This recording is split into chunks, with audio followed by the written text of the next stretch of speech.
Hey, good afternoon, everybody. It's Mike. It is Friday, June 5th. This is our weekly recap. It's been a very interesting week in the market, a nice green week. Today, not a great day for me and others. Thinkorswim decided it wasn't going to fill us most of the morning, which meant almost no trades, which is really just annoying. If you're interested in learning more about me, step in at smartoptiontrading.com.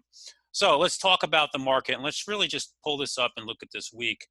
And this market was marked by two themes. One was the consistent selling off in tech most of the week, and two, the rotation into banks and airlines and Disney and cruise lines and these other beaten up names that took place.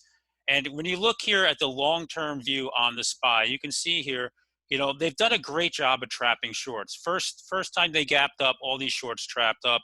There's actually a gap down here and a gap up. This was the big one that got me very bullish on the market. We've moved up and we've traded between the fib lines.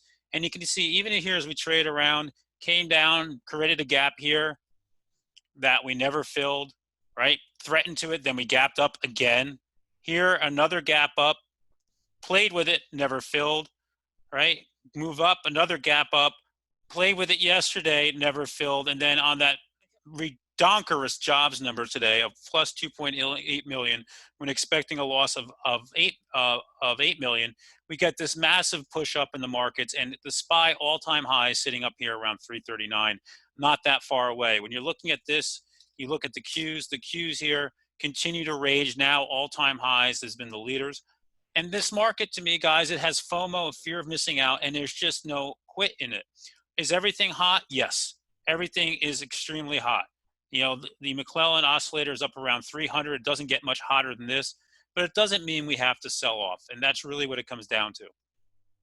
When you look at options flow this week, Apple popping here, Microsoft, Netflix, here comes your end of the day ramp. Seeing that starting to take place here at this point. When you look at what took place this week and really just look at the banks, and you can see really what took place here. The banks got a bid. JP Morgan with this big move up to the 200-day. The strongest name in the group has been Goldman Sachs, believe it or not, now above the 200-day. Boeing, massive move this week, all the way up to the 100-day, where now it's putting a doji, a little tired candle, a little, maybe a little tired after a 50-foot week. 50-point move week. United Airlines up big.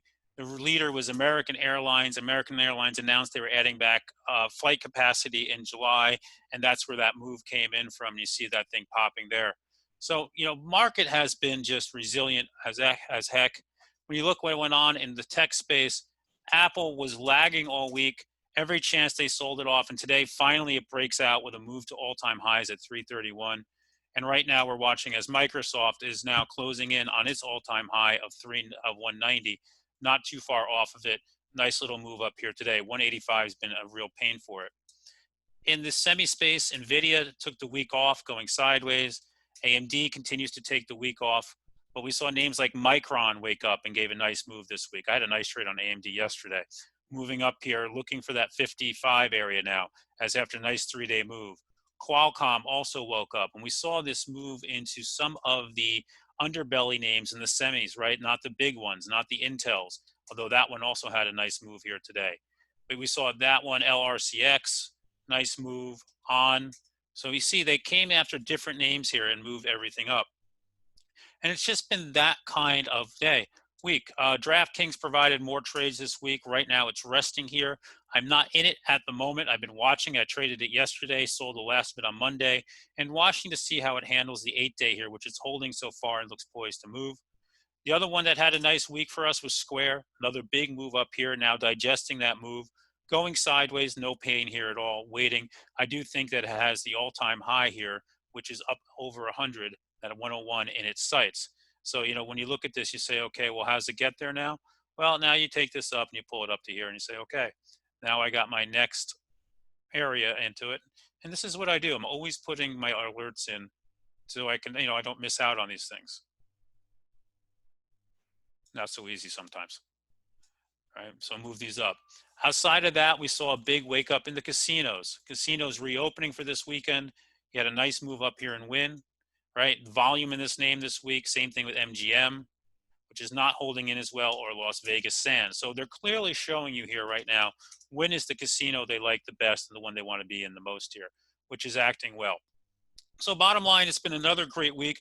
I remain bullish on these markets at this point, and I really think that any pullback is buyable at this point until this market changes, and we could use a rest. I mean, what I would look for in the next week is a rotation type week coming in into the markets. So everybody have a great weekend. For those in the service charts and video on Sunday, I'll catch you guys later.